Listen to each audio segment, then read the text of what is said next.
So I use satellites in space to measure the atmosphere. I'm particularly interested in a chemical called ozone. Ozone is absolutely vital for life on Earth, and if it wasn't in our atmosphere, no life could exist. It stops the harmful radiation from the sun from killing cells, living cells and tissue on Earth. So it's very important to measure it, monitor it, and to do that we use satellites in space.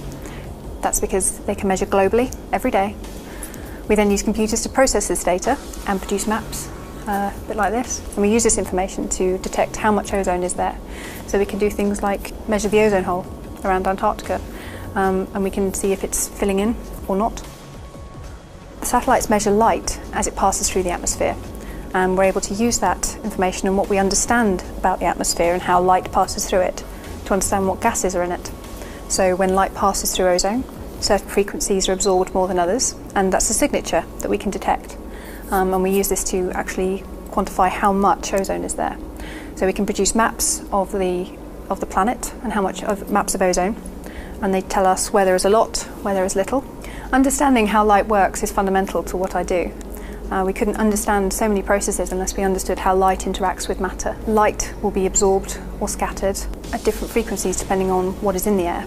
Ozone, for example, has a particular spectral signature that we can see. So it only absorbs at very particular wavelengths, which is how we measure what's there. Light isn't only absorbed, it's also scattered. Clouds, for example, are excellent for scattering light, so we have to model that when we try and understand how the atmosphere works with light. Measuring the atmosphere from space is important. It helps us improve weather forecasts, it helps us monitor air quality, so the air that we breathe, and it's also important for climate change because we can monitor how the atmosphere is changing and understand why.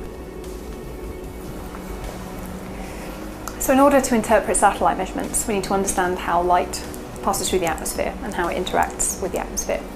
There are two main processes that we care about. One is scattering, and the other is absorption. And this is a demonstration to show how it's very difficult to tell which is which.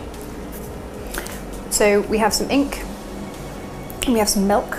The ink represents gases in the atmosphere, and the milk represents clouds, which scatter. And these little petri dishes with water in are like little layers in the atmosphere that we use to simulate what happens to light as it passes through the atmosphere. So I'm going to put the ink in the water.